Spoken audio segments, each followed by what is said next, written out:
So nice to come to a Buddhist monastery with the singing and kids everywhere.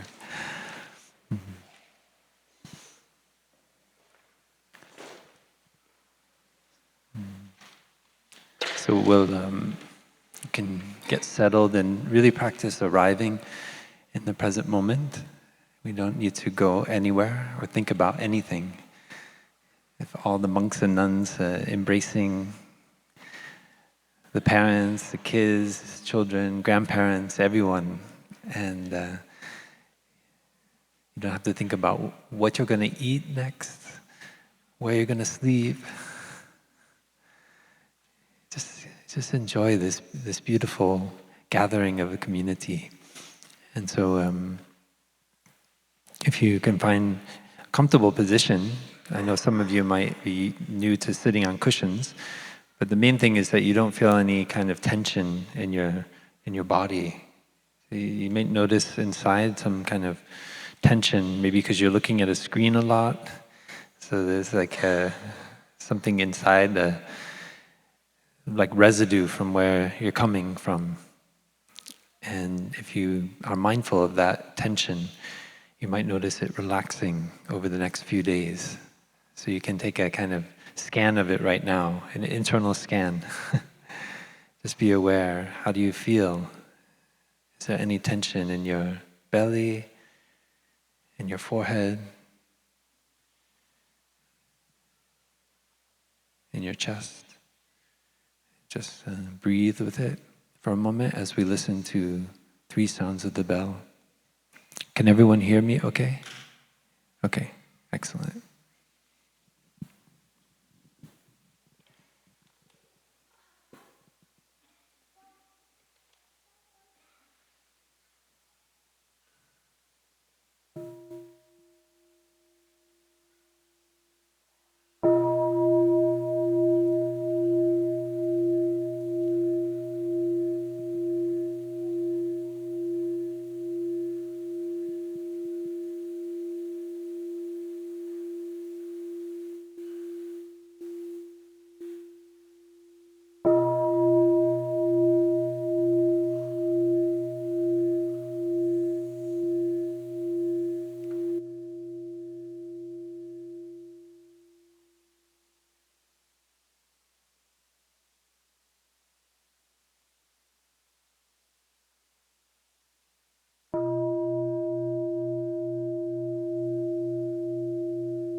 Dear respected Thai, dear noble community, welcome to our family retreat in June of 2023. Each one of us is an artist of our life, and we paint the strokes of our life with our actions of body, speech, and mind. And in this retreat, we are practicing mindfulness together. And mindfulness helps us to be aware of how we are painting our masterwork of our life. So my sister and I are seated up here. This is Sister Nghiem, and I'm Brother Phap, Brother Stream. Sister Nghiem Lei means respect, adornment with respect, Nghiem. And so we're here just to kind of receive you and embrace you, allow you to be embraced, because sometimes those of us in our lives who want to embrace us, but we don't allow ourselves to be embraced. So I want you to practice allowing yourself to be embraced by the loving community around you. I was just up at the Circle Garden, and so many children running around. It said they know exactly what to do. Hiding behind the trees, playing, looking at the fish, sticking their mouth up out of the pond. And meanwhile, the adults, we do important things like registering and signing up for Dhamma sharing. But we could be paying attention to that natural kind of spontaneity and allow it to come alive inside of us. Because actually each one of us is a 5-year-old. We all have a 5-year-old child and we're just looking out in this big body. I remember one time I was on a plane many years ago and I sat next to a lady and she was in her 80s. And she says, you know, I'm just a child in an old body. And I remember seeing directly in, and I saw the 5-year-old child. And I think all of us, as we grow older, we recognize that, right? That actually we are still that child that has the playfulness and kind of a fresh view on everything, on that tree, on that flower, on the bug, on the sun setting. So please invite that child to come out. Allow the children around you to remind you that you are still a child. And you can smile, you can laugh, you can be vulnerable also. You can tell someone when you get hurt. It's valid to tell someone when you get hurt. This is part of being human. And mindfulness helps us to do that. So we're going to share a little bit about basic practices that really help us to be embraced, to allow ourselves to come into the community, so that wherever you go, when you leave this retreat, you bring the community with you, with your mindful step, with your mindful breath. And I'll maybe just introduce... No?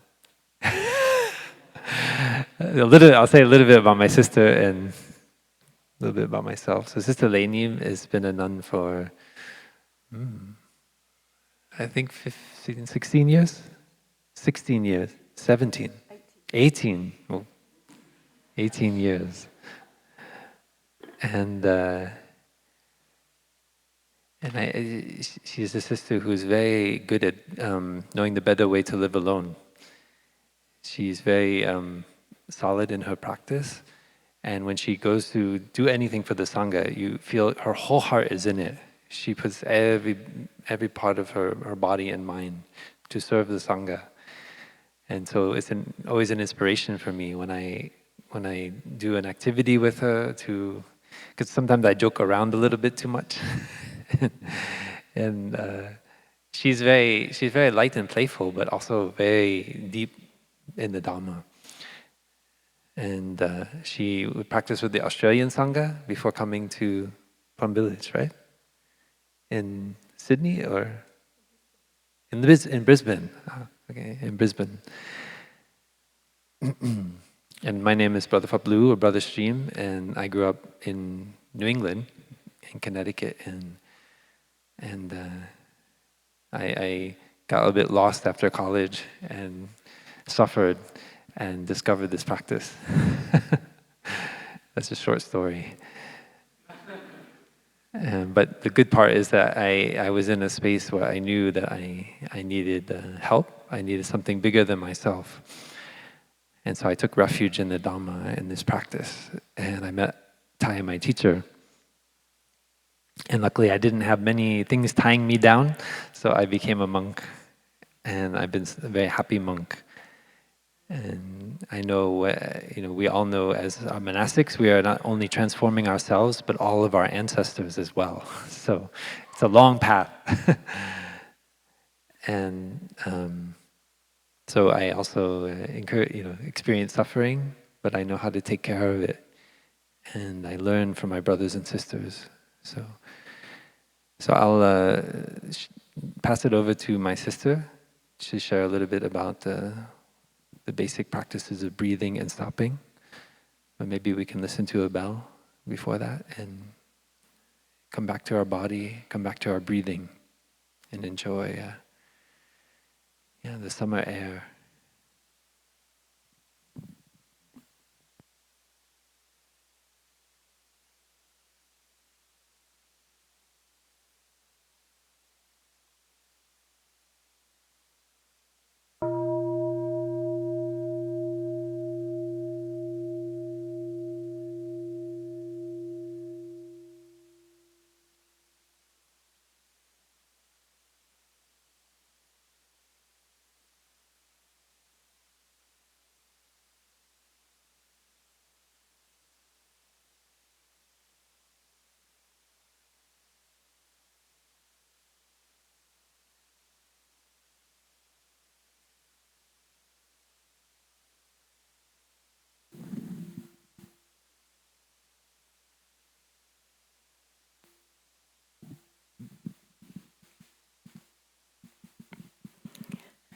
Dear respected Thai, dear brothers and sisters, and dear summer retreat, family retreat family.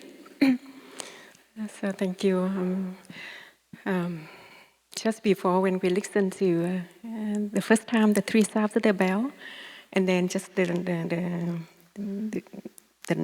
sound of the bells we just listened, and I felt so wonderful to come back and to stay in that peaceful and spacious space within. So I feel like kind of the connections among all of us just right here now.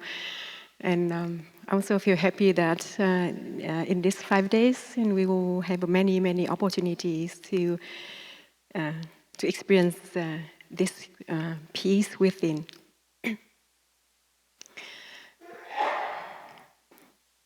So when we have retreats like this, I often remember our teacher, Thai.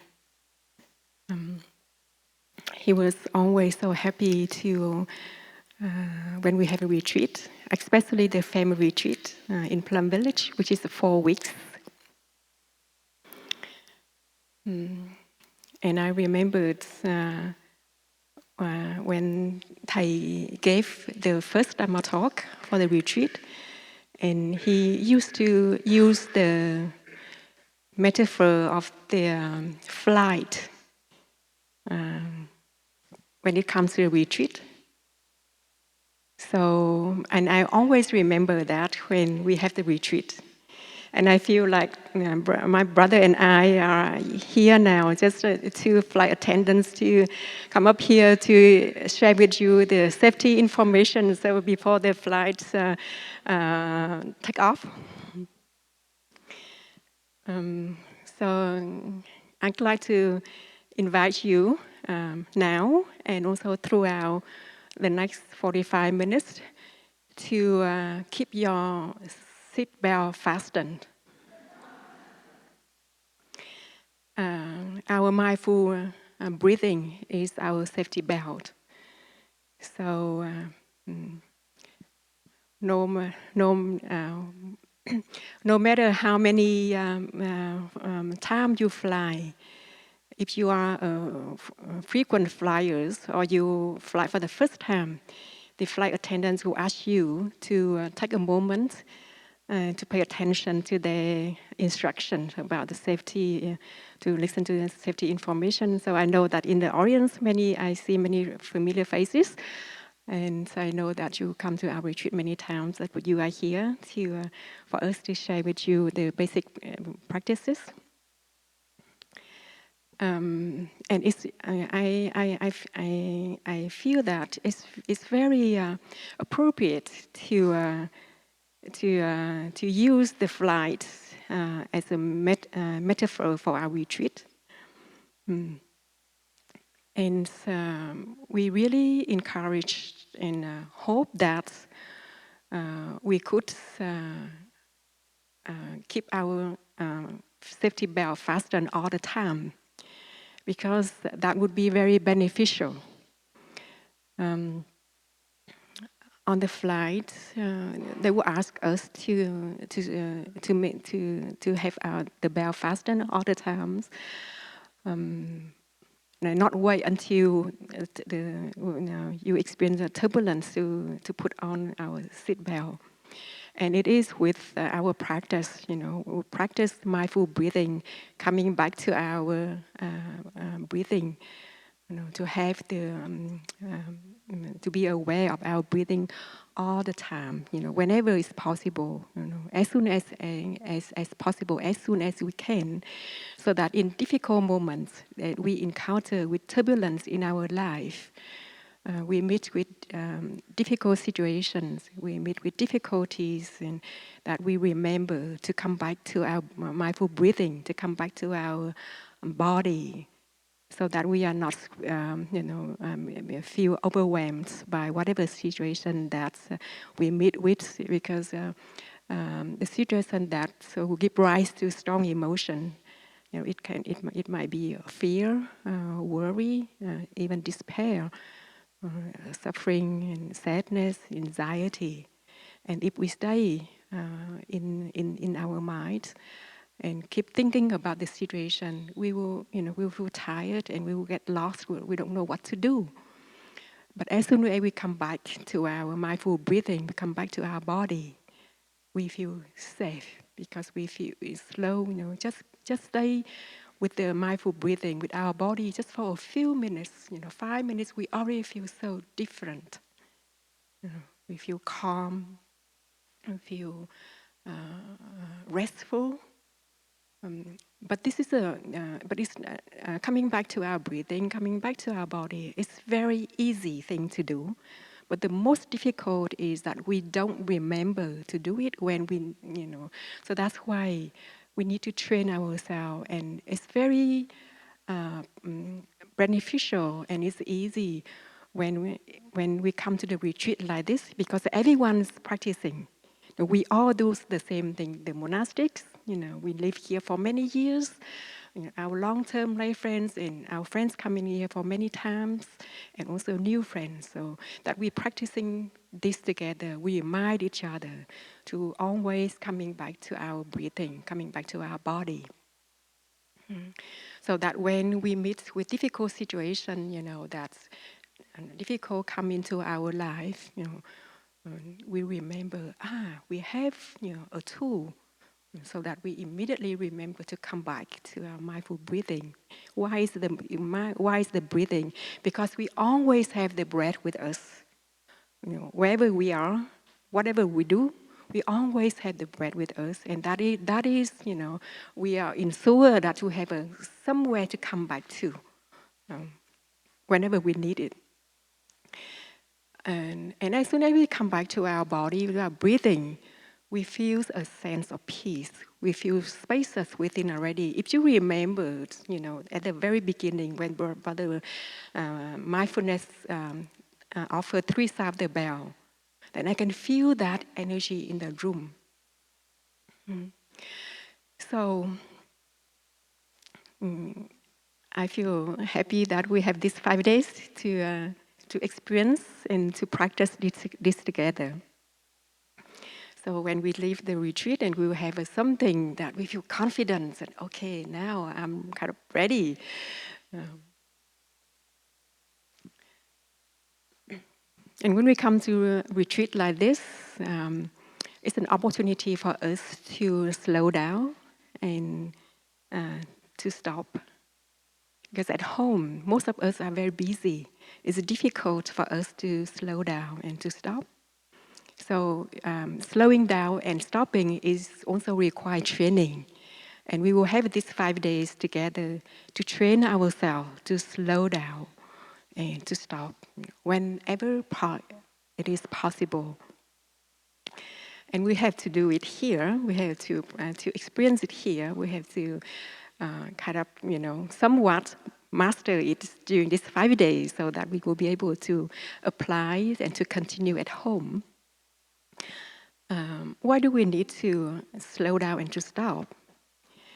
Because when we slow down and stop, we can see things more clearly.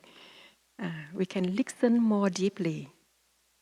So we can, when we can see things more clearly, we will have the opportunity to understand. We can see, we can listen, we can listen more deeply to our suffering, to our difficulty, to the difficult situation that we encounter, that we are facing in our daily life. And we have when we can see it more clearly, we can listen to our suffering, we can listen to our body, the pain, the mental pain or physical pain, and we have the opportunity to understand, and we know how to take care of it. We know what to do next. We really can see the path when we understand, when we can see the way out. So that is very important that we learn the skill to stop and to allow ourselves to be in that space of more peaceful, more calm, and more spacious, so that we can hear, we can listen to ourselves, we can see things in our daily life, that what is going on in our daily life more clearly. And when we understand ourselves, we understand our difficulties, we understand our suffering, we will be able to understand others. We understand others' suffering and difficulties, and we'll be able to support each other, to help each other. That including our children, our spouse, our parents, and our siblings. And in the monastery, we are very fortunate that we have many reminders for us to practice, stopping.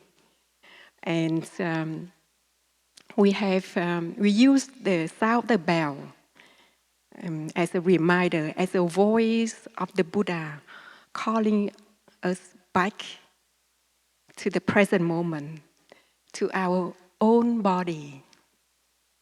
So we encourage everyone, all of us, to practice stopping when we hear the sound of the bell. We have many opportunity to listen to the bell throughout the day, in the early morning, and the wake-up bell, the big bell, the great temple bell over there, and the bell that's letting us know that this time to come to the next activity. And we will have the bell in the dining hall. So we can use all these, these times that when we hear the sound of the bell to stop and come back to our body, come back to our breath.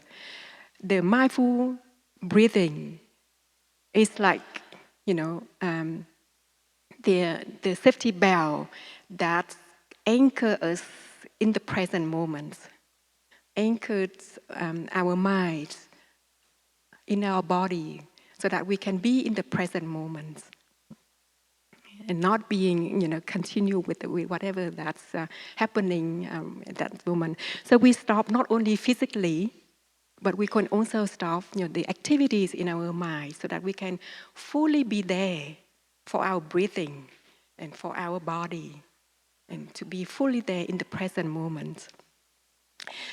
We also use the sound of the clock chime in the dining hall. So when we eat our 3 meals in the dining hall, if you eat with us in the dining hall, that whenever we have the clock chime in the dining hall, we also stop and come back to ourselves, come back to our breathing.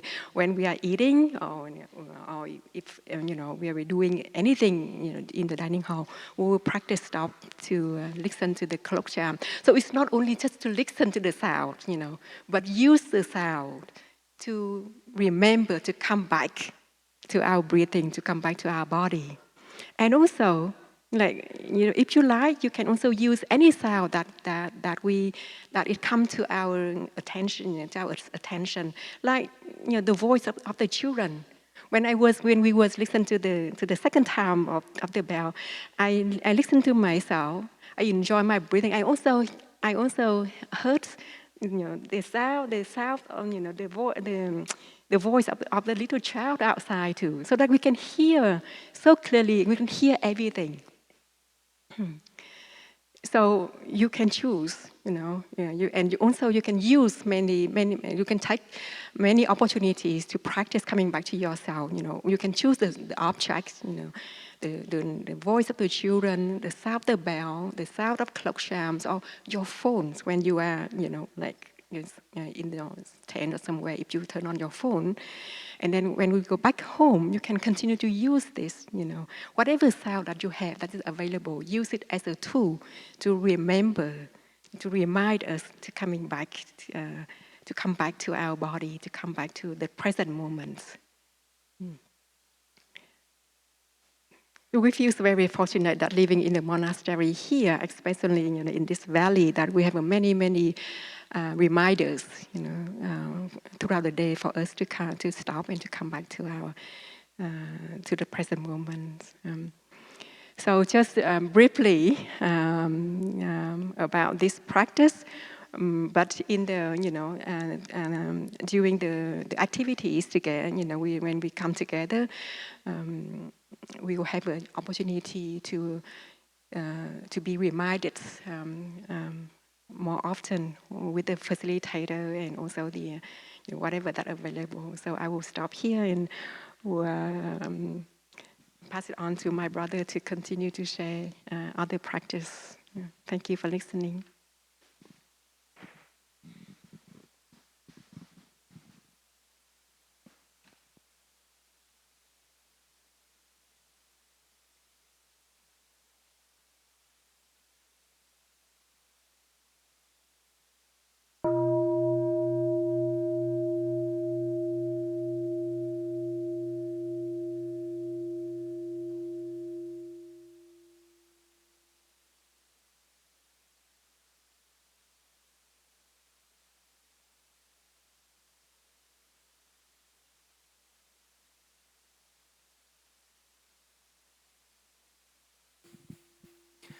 It's so nice to have somebody inviting the bell for us. I feel every day so grateful to have these bells, like my sister shared, that are not like automated, but my brothers and sisters, they go up to the bell and they invite it. And it's like they're inviting the whole community to stop. And we're doing that together. It's like what a gift to live in a community like that. In the old time in Europe, there were, I think, 5 bells throughout the day, and they call it the Angelus. And everyone in the fields working would stop and remember God when they heard the sound of the church bell. Our teacher often described mindfulness as the Holy Spirit. So when you practice stopping and breathing, like Sister Nghiem shared, you can get in touch with something that's quite sacred, that's in you. It's like a gem that's already there. So in the sutras, it's described as like a precious gem that's sewn into the inner lining of your jacket by your rich father, and years later you're living on the street like a beggar, destitute, and you don't know that you have this precious gem that's been sewn into the lining of your jacket. That is mindfulness. That is it's the greatest gift, because it opens up compassion in our heart, the greatest human quality, understanding. So all of these practices, they're kind of colored, imbued by a deep aspiration to wake up. We come together because we feel we have a great hope for our world. And I know when I was younger, I didn't have a lot of hope. I saw the climate crisis.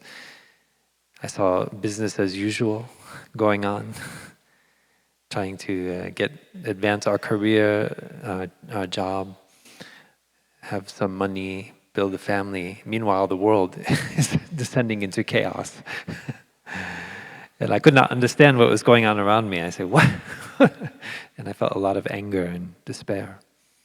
But when I discovered this practice, I saw there's a way. There's a way to live simply in the world that can bring joy and happiness to others, to myself, and to others. And all of these practices are realizing our deep aspiration. That's what you learn as you go deeper into mindfulness practice, that your deep aspiration as a human being, as a living being on this planet, it can be realized by the practice of mindfulness. And that's really good news. that is the gospel, the good news. So we do it together, and these retreats, like this family retreat, that's because we don't want to limit it just to adults. We want to have the children exposed like being in the womb and getting deep nourishment from the placenta of the mother. This is when we come out of the womb, we are born into this world, and then if we are not careful, what nourishes us can lead to suffering. But if we are mindful, we know how to stop. We know what, like my sister said, what to do and what not to do. I'd like to share a little bit about sitting meditation. How many of you are have never practiced sitting meditation before? Can you raise your hand? Oh, come on! I see Sister D raising her hand in the back. How many of you believe that Sister D doesn't know sitting meditation?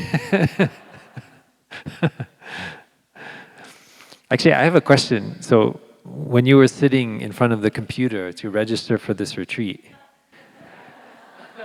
did you feel stress? Raise your hand if you felt stressed to register for this retreat. How many of you, okay, now how many of you would like to help Deer Park to make registering for a retreat a stress-free experience? Raise your hand. Ah, okay. So please help us. We want to have. I think we don't have the right solution yet. I was telling my brother, you think in Deer Park they'll let us do like in Plum Village and have 4 weeks of summer retreat here? Who would like to have that? I don't see any monks and nuns raising their hand. I think that's the problem. Because there's something magical in Plum Village the day the children arrive, because before you even see them on the ground, they're already up in the trees, and you think, have they sprouted from the trees? But sometimes I ask myself that question. It's like somebody had shut off a tap, and then suddenly they turned it on, and the kids are there in the trees right away, and it happens for 4 weeks. This kind of magical experience, and we kind of go into another realm, the realm of the summer retreat, the summer opening. And here we just get a tiny, tiny little taste of 5 days. So sitting meditation. So when we're sitting in front of the computer to register for the retreat, we can come back to our breathing and know that we still have a body. And that happiness is possible even if we don't get a room in the retreat, right? Do you believe me? Yeah. So sitting meditation is a core practice. We know the Buddha sat as a child under the rose apple tree, and he experienced this kind of deep samadhi, going inside himself and touching something greater than could be described by words.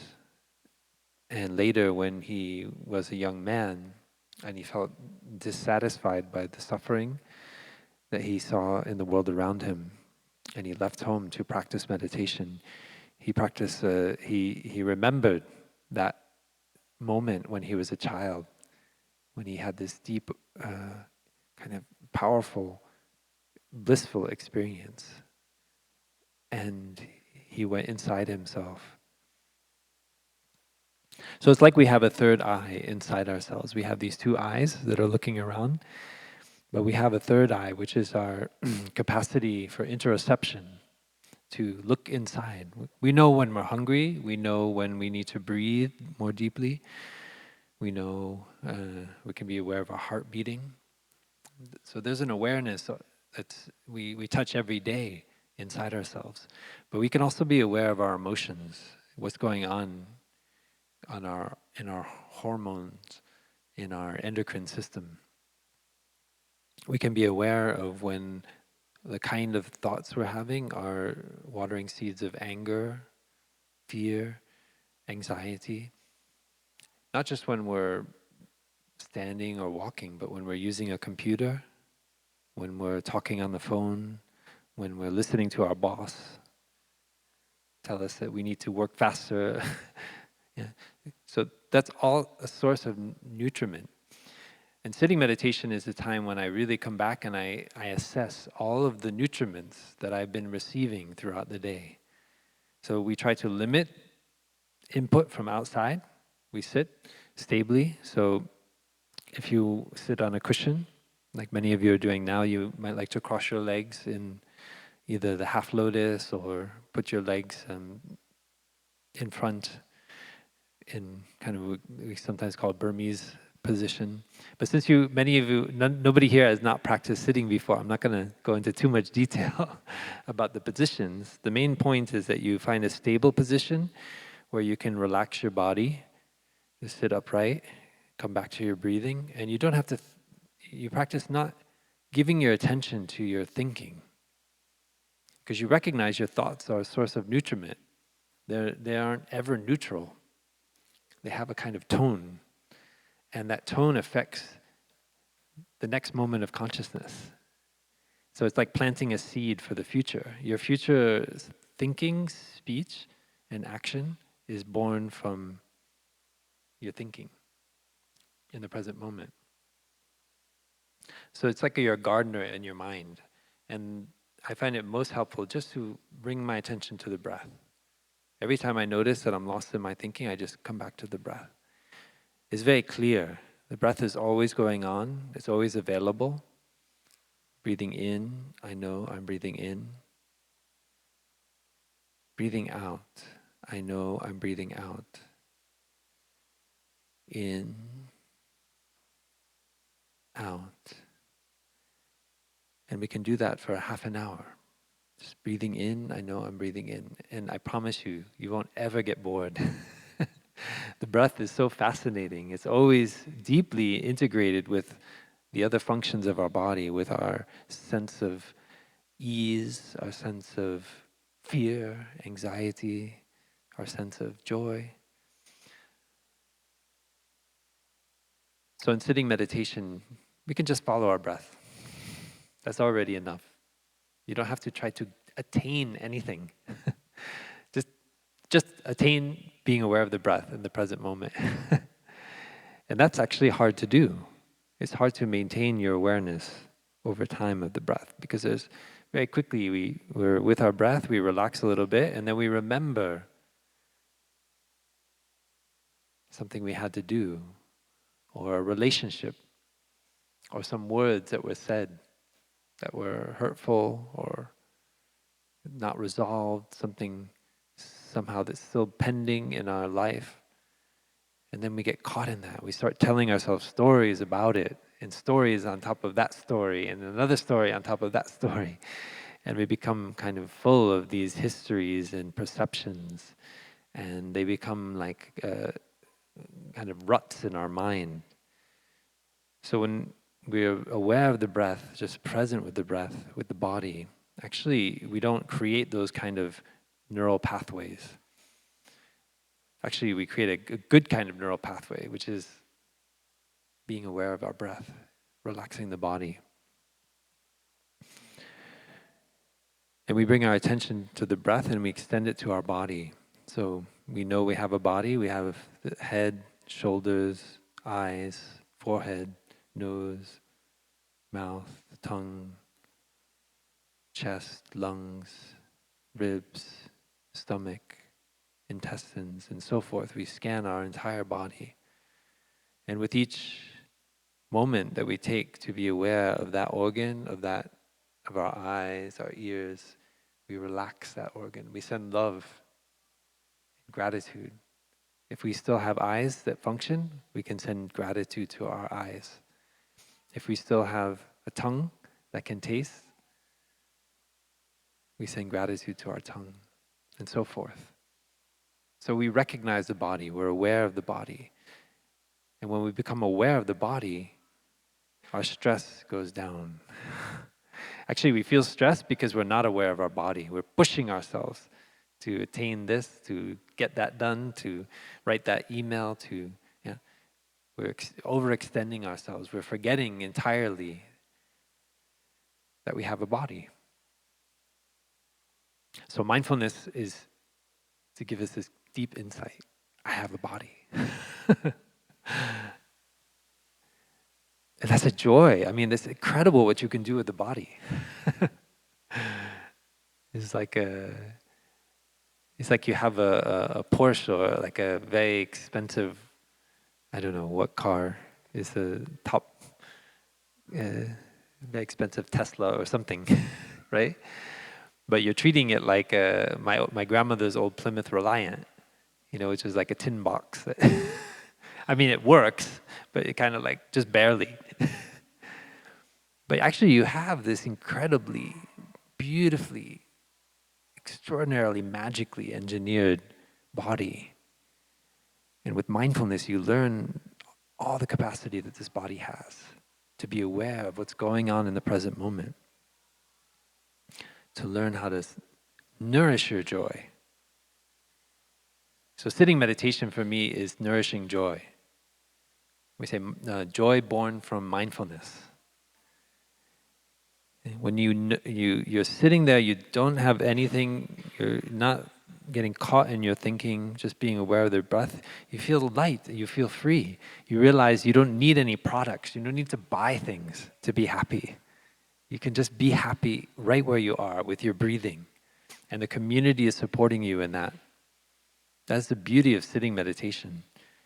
So all of those nutriments, especially those things that are toxic, that are coming into our body throughout the week, throughout the day, we can become aware of them during our sitting meditation and just smile to it and say, okay, I don't need that anymore. That's not nourishing my joy. You can recognize the effect of your actions throughout the day. So it's kind of like an assessment. In the present moment, you're assessing the effect of these sources of nutriment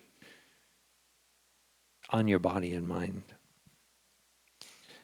And there will be guided meditations in the retreat, so sometimes we'll have a few words that will help us to, in addition to following our breath, to focus on certain aspects, like a part of our body, or a certain quality, like compassion and understanding. We might be invited to see our mother or father as a 5-year-old child, to hold that image in our head of our father and mother, vulnerable, suffering.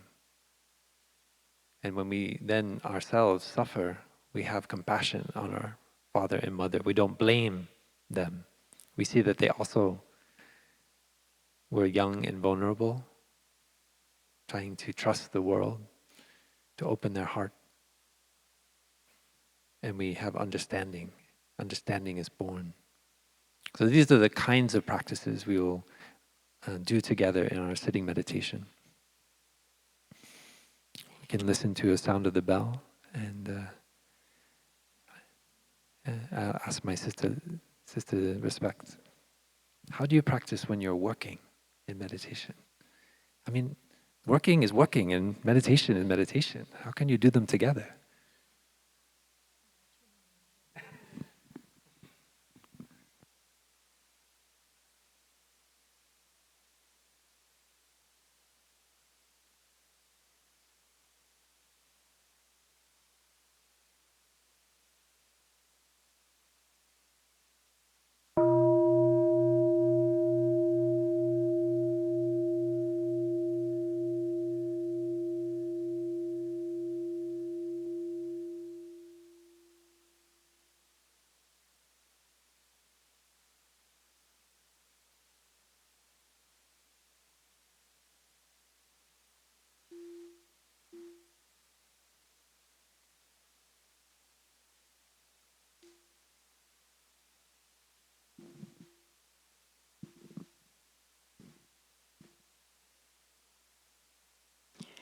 So, dear family, um, in our traditions, we are not practicing meditation only in the meditation hall, like when we are sitting on our cushion, but we practice meditation or mindfulness throughout the day. So you will have the opportunity to experience together with us the practice of walking meditation. We our retreat, we don't hire people to do the work, and we only practice. But we are all part of the retreat, So we work together, we cook together. The monastery will cook, but we wash pot together. We arrange the meditation hall. We clean the bathroom together. So we do all the works that help us to have peaceful and happy retreat together. And we don't lose our meditation practice when we work. We will share with you how to maintain our practice of meditation or mindfulness when we participate in the service, the work to have the monastery, to have the retreat. So my brother asked me how I practice meditation when I work. This is my practice. When I sit or doing nothing, then it's very easy for me to dwell in my body, in my breathing, then just enjoy my breathing and stay with my breathing and stay with my body.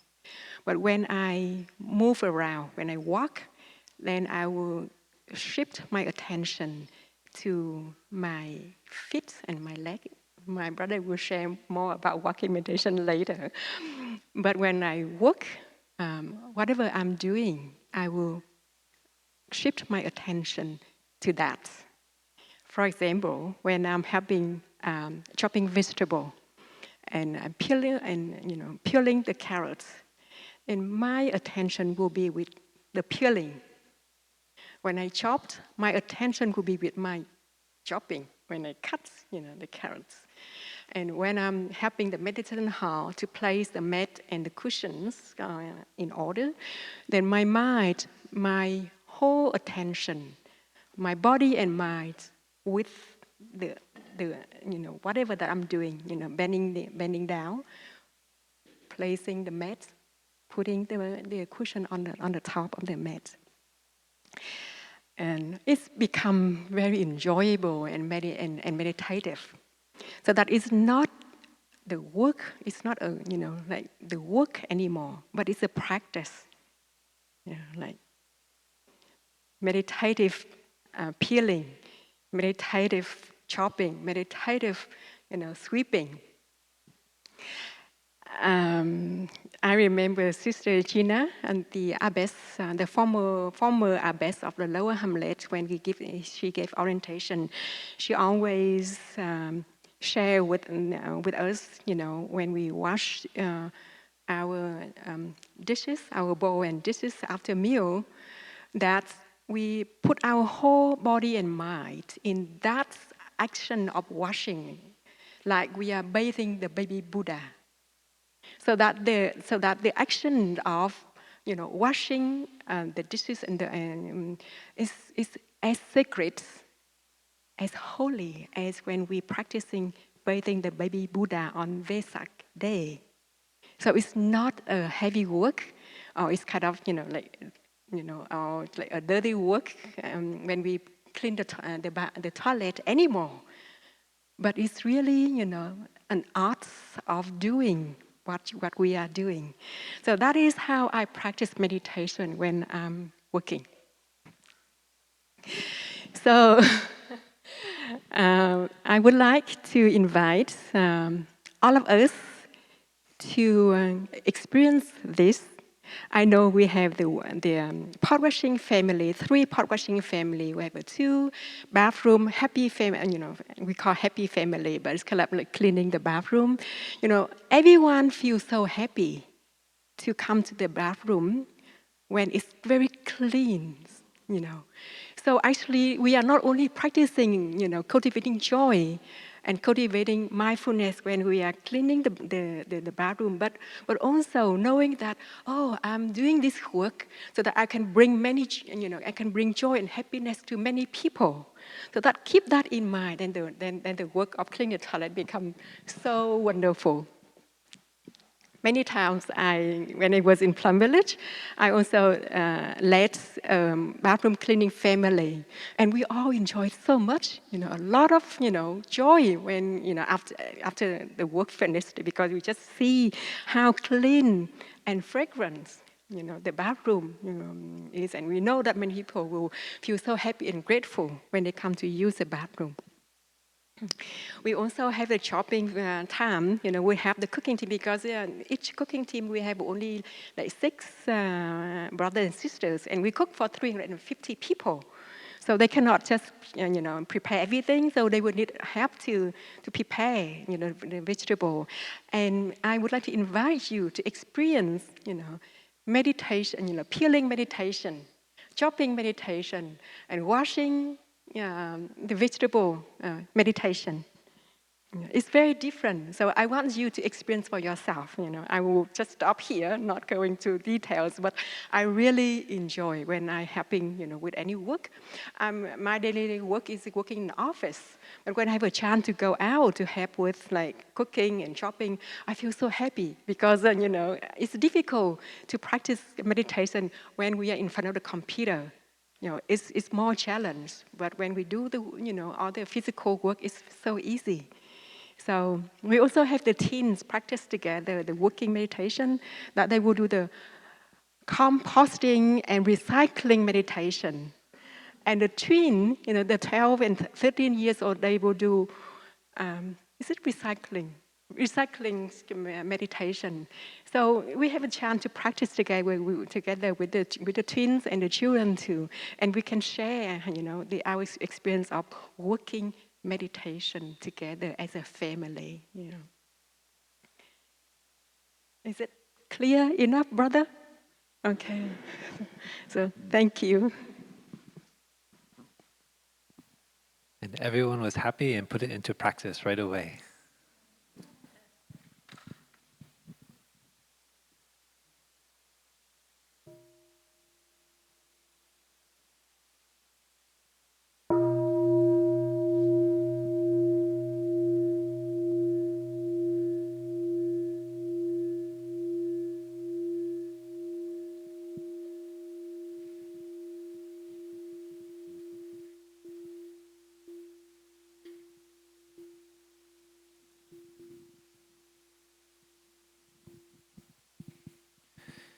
Actually, that's a beautiful thing about the Dhamma, is that you can always put it into practice right away. And Taya used to say the litmus test of whether your practice is correct is whether you experience joy. If it's not joyful, let it go. And it's not whether you're doing recycling or compost, it's how you're doing it. Like my sister said, you bring the mindfulness to it and then you experience joy. So transforming the compost is also transforming your own compost as well. I'd like to share a little bit about walking meditation.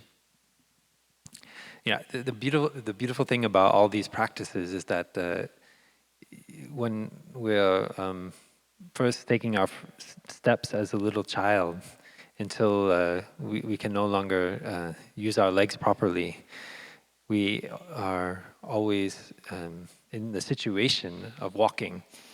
And the same with working, the same with eating, the same with sitting.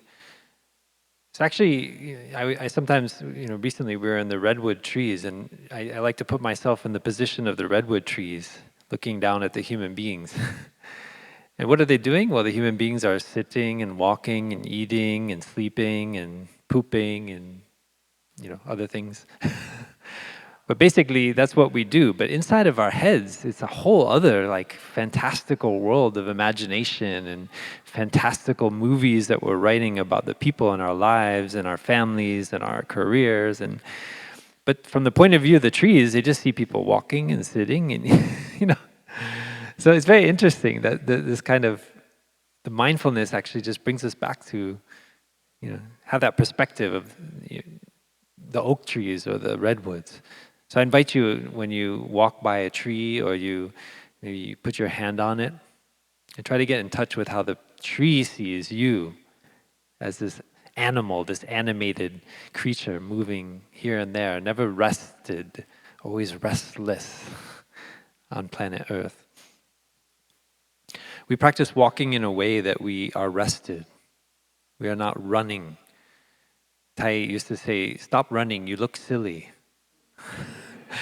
And I always remember that when I'm rushing around again. Like, what am I doing? I'm rushing to, like my sister said, to go to the office, to write that email. Why am I writing the email? Oh, because I want to spread the practice of mindfulness farther in the world.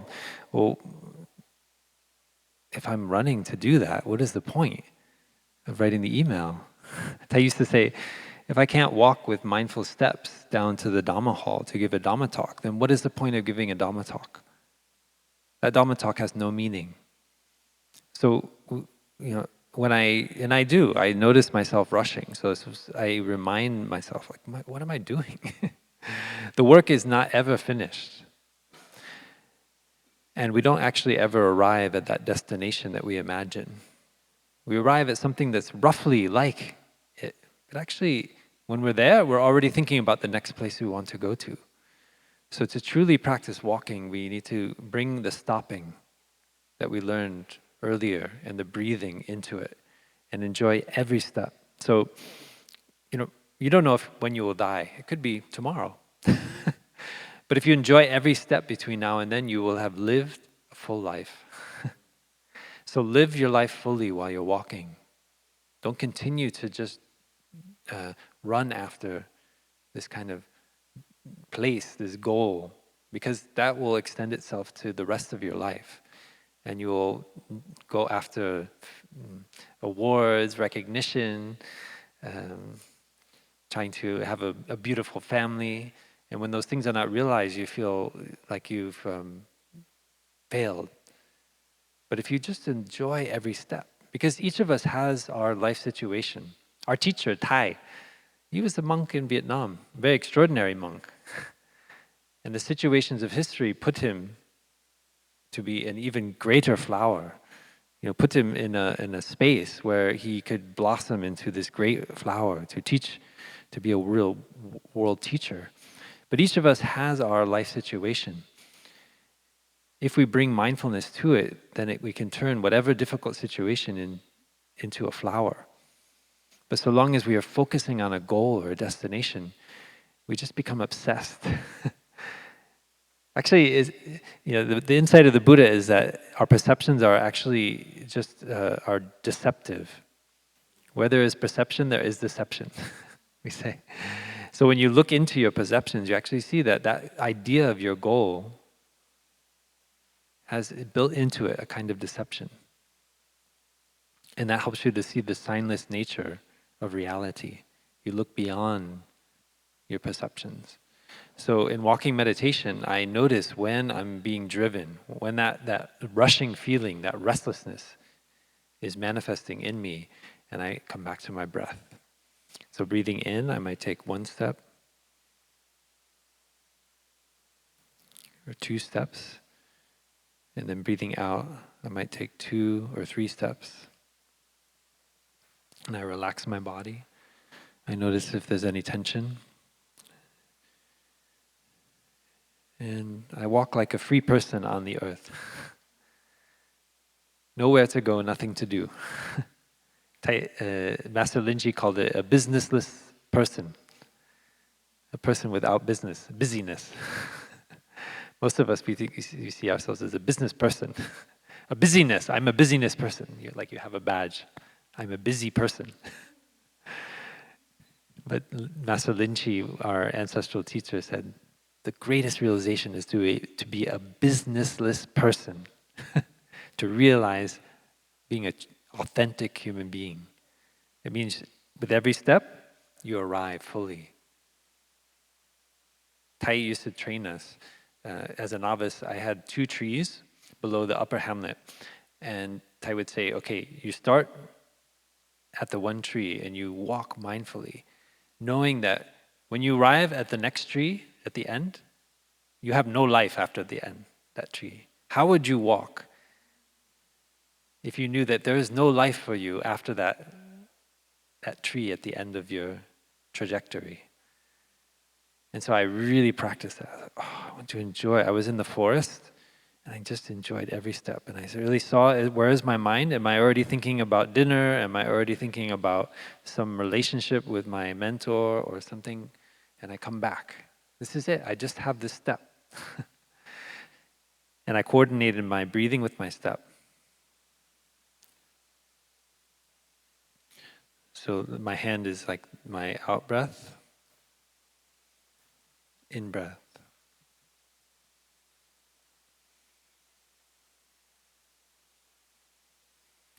And I like to say that it's like the emperor putting his seal on a letter. You know, they had a hot wax. They put on the paper to seal it. And he had a metal piece with his insignia. And he would stick it in the hot wax. And that meant that it came from the emperor. So you knew it was authentic. Most of our steps are not like that. They don't have that mark of authenticity. But if you learn to walk like you're kissing Mother Earth, then Tai said you make the path legendary. So there are many legendary paths around Deer Park. And those of you who have been here before, you probably remember. Maybe you've walked with our teacher, and that walk becomes legendary. Like the walk up to Intu Mountain is a legendary path. But it's not legendary because Tai walked there. It's legendary because each of us walks with mindfulness. We stop what we're doing and we don't think about the future or the past. Just come back to our breathing, come back to our step over and over. So that's how walking meditation can be an effective practice of stopping. So all these practices are just helping us to train ourselves to come back to the present moment. It's not to restrain ourselves, right? Because actually, as you start to go in like that, you experience this great opening, this great freedom. You see, this is it. This is it. This is all we got. And what we have is immense. It's wonderful. It's so interesting, this present moment. And walking meditation for me is very helpful, especially with my difficult emotions. If I have some, really like painful, difficult, maybe relationship, and I can't see the way out of it, I feel trapped, like in a prison. There's no way that thinking can get me out of that difficulty in the relationship. Then I like to practice walking meditation in nature, just breathing in, relaxing my body, just being with the pain, being with the stress, and letting it go down into the earth through my footstep. It's like a grounding that happens. I don't need to hold on to that anymore. I've done my best. I've given all my heart, all my love. But I know I may have been unskillful, and I let all of that unskillfulness come out into the earth, go down into the ground. Let Mother Earth embrace that pain, that anxiety, that sorrow.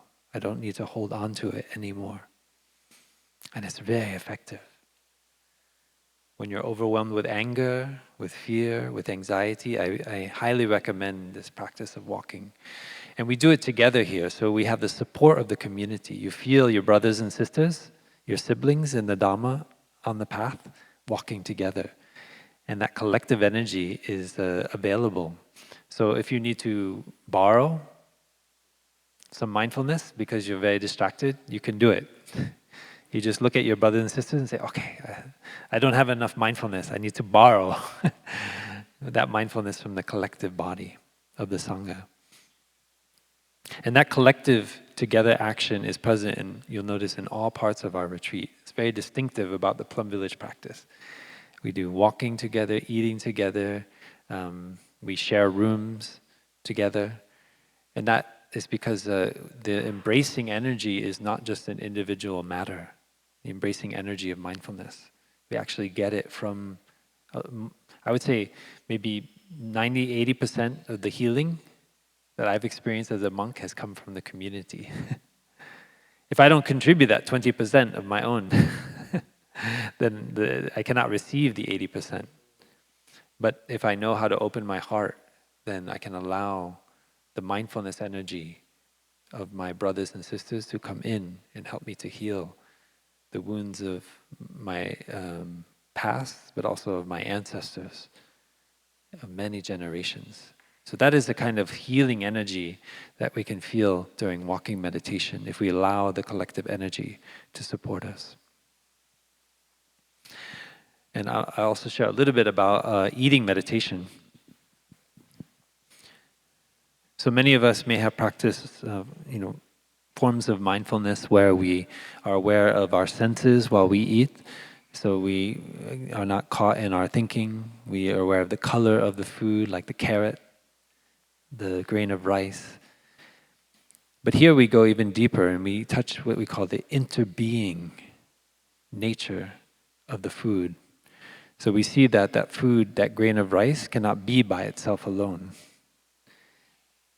In that grain of rice is the sun,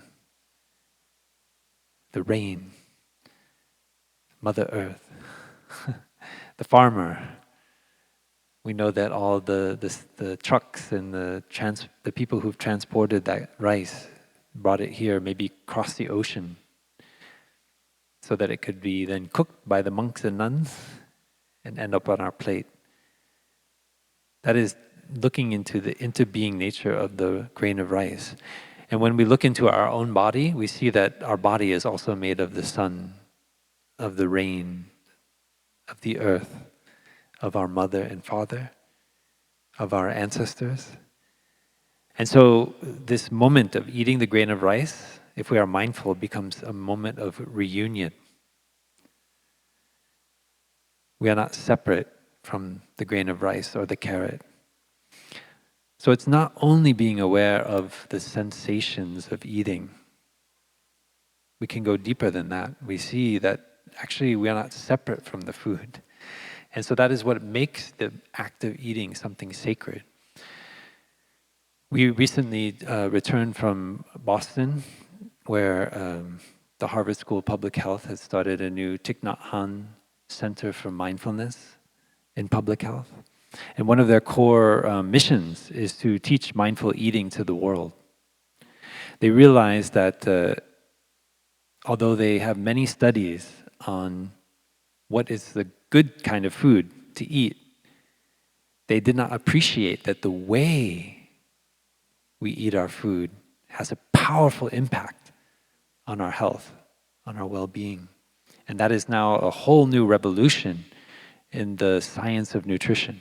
So actually this center is located in the nutrition department of the Harvard School of Public Health, because they feel that this practice of mindful eating is revolutionary for the world, because so much of the suffering, like the climate crisis, is also tied to the act of eating, to our likes and dislikes. So it's very powerful and transformative when we can be aware of what we're eating and how we eat and how we can nourish our body. And I invite you, as you eat, to let go of your projects. I always notice that when I'm thinking about something, that some idea I have, and sometimes I have some ideas about doing this or that in the community, and if when I'm eating good food, that idea seems so much better.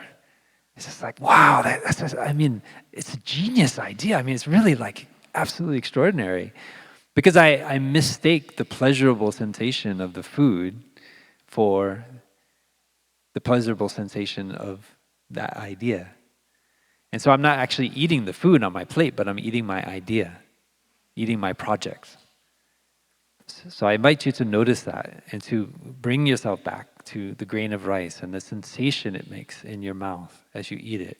Touch the interbeing nature of you and the grain of rice. Stop your kind of distracted thinking. What happens is you cross the wires in your brain, this kind of neurological phenomenon. You mistake, it's actually not only with eating, but with all kinds of things in our life. We are always crossing wires. We mistake a pleasurable sensation for something other than its source. And we get wrong perceptions in that way. So in Buddhist meditation, it's not to kind of live this ascetic life where we cut ourselves off from sense pleasures. When you're experiencing a sense pleasure, experience it 100%. Be aware of that sensation 100%. The taste of the carrot or the apple in your oatmeal. Don't get caught in thinking about something else. And especially don't get lost in thinking about a ghost apple. You know, in neuroscience, they say, actually, we're usually not eating our food, but we're just eating a ghost representation of it. When we put the food in our mouth, like the piece of apple, we start chewing it, and in that moment we're aware of the taste. But then right away, our mind conjures up all the apples we've eaten in the past. And we actually have a phantom experience of eating the apple. We're not really present for that apple that's in our mouth. We're having a virtual experience of all the apples we've had in the past. We start comparing this apple to that one, and our mind starts going off thinking about other things. So don't eat phantom food in this retreat. Eat the food on your plate. That's all we ask you to do. Is that so difficult? I don't want anybody eating phantom food. It's not good for your health. We need to be aware of the food that's right there in front of us, that's in our mouth, that we're putting in. We bring ourselves back to that sensation and touch the interbeing nature. That's when the great festival of eating takes place. Okay, we'll just share, to finish, my sister practices very well, noble silence. So after the sound of the bell, we'll listen about how we also are aware of quieting not only our spoken words, but also our thinking as we go into the evening.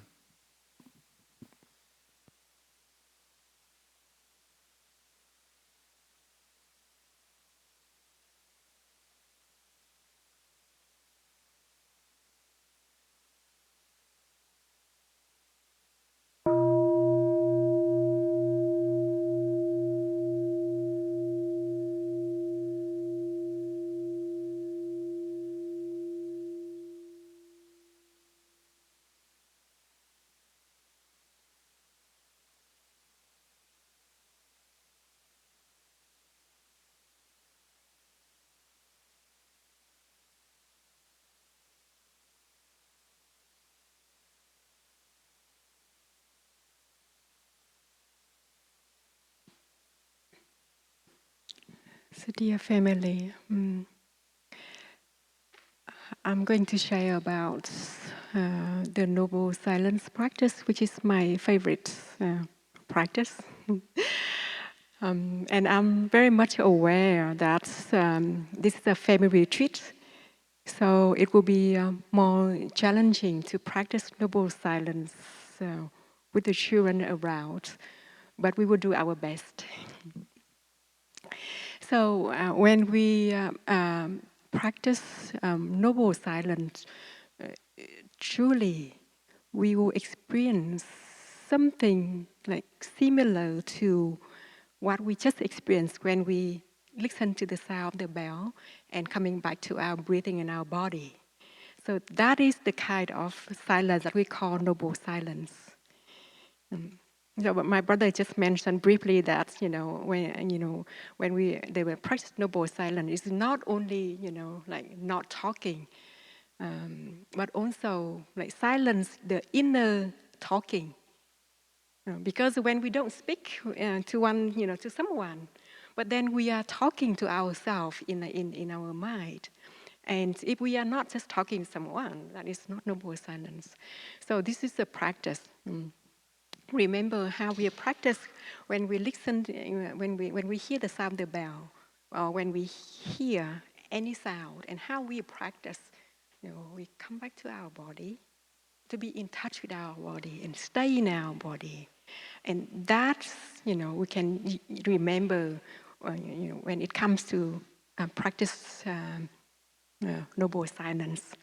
So in the schedule, in the retreat schedule, we have the noble silence time from after the last activity of the day until after we finish washing up our own dishes after breakfast.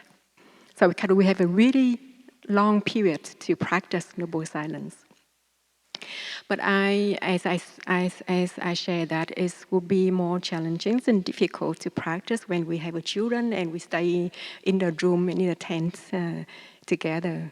And knowing that, children are children, so we cannot expect children no talking, So they need to talk, they need to communicate. But maybe at least we can practice, we can maintain the practice of noble silence, verbally with adults, like when it's time, then we only communicate what we really need, to tell the children go to bed, to tell children to go to bathroom, showers. But other than that, we also remind each other, our family members, sharing the tent or the room, that this noble silence time, so we should all practice and not engage in conversation. Only what is necessary that we cannot not to communicate, and return to that space, that the mindful breathing and mindful and the body, and why is noble, because when we come back to that space, we can really listen very deeply to ourselves. That is the time that is really for ourselves, because throughout the day we are so generous that we offer our time and energies and space for so many people that we encounter throughout the day. But in the retreat, especially the noble silence time, is the time for ourselves. We have the right to use that time for ourselves, so just to be there for ourselves, to listen to ourselves, to listen to how am I doing in my body, what is in my mind right now, what's concerning me, how my day, and then just to let go, and come back to the body, and enjoy being in the body, enjoy the silence within, and enjoy the silence outside, the silence of the night. I really enjoy the noble silence because I can hear everything. I can hear my breathing. I can hear my heartbeat. I can hear the silence. So many sounds, in the nature, the crickets, the frog, from the ponds, and even the breathing of someone close to us, next to us, or someone else. So that is very, very enjoyable and very nourishing. And even though we are hearing so many different sounds, but it's not disturbing us. We don't feel irritated, because we are anchored in our body and in the present moment. So actually, we enjoy all these whatever sound that come to our ears, our attention. So that is truly, noble silence. And I also really hope that we can experience together in at least in these 5 days. And then when you go home, then just find a moment just to enjoy. And it doesn't have to be, if you really like this practice, it doesn't have to be like only at night. But whenever you have some time alone, that there's like some free time during the activities, between activities, then come and find the place to sit down and to experience this noble silence. But I would like also to mention that in our schedule that we have the noble silence periods, so we also support ourselves to practice and also support each other, so to really benefit from this practice, because it is a practice. It's not just no talking, but it's a practice of returning to ourselves. Stay in that like noble space within.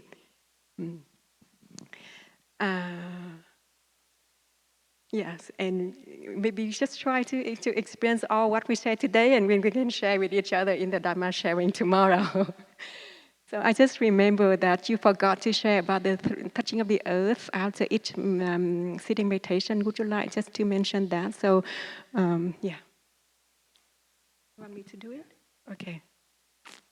Something extra. So because we don't want to share, to share or to say anything after the silent, the sitting in the morning. So we would like to share it here. You experience that after every sitting meditation session, we will practice together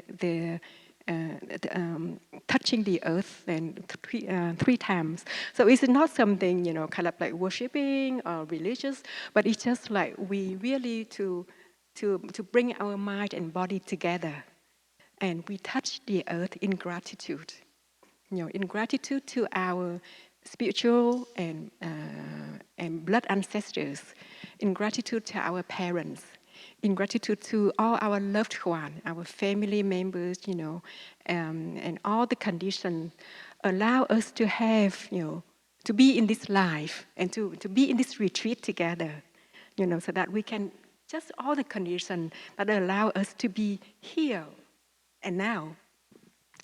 My practice, I share with you my practice. So every time that we practice three touching of the earth, the first touching of the earth, I would say silently inside, that in gratitude to the Buddha, the one who shows me the way.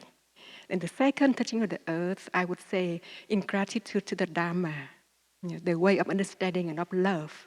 And the third touching of the earth, I would say in gratitude to the Sangha, to my brothers and sisters, and to all friends that walking this path together with me. So that is my practice of touching of the earth. So every time we finish, at the end of our sitting meditation, we will have a chance to practice three touching of the earth. And whatever is meaningful to you, you can silently bring it, into your mind and say it silently, in gratitude, to. So we would want to share this with you so that to help you to feel comfortable, comfortable when we practice this together. So thank you so much for being so patient with us. And it's kind of getting late now, because our flight is 5 days. So it would take like an hour to share about the safety information rather than just 5 minutes. So thank you so much for your attention and your patience and listening to us. And trying to say something. Yeah, one thing that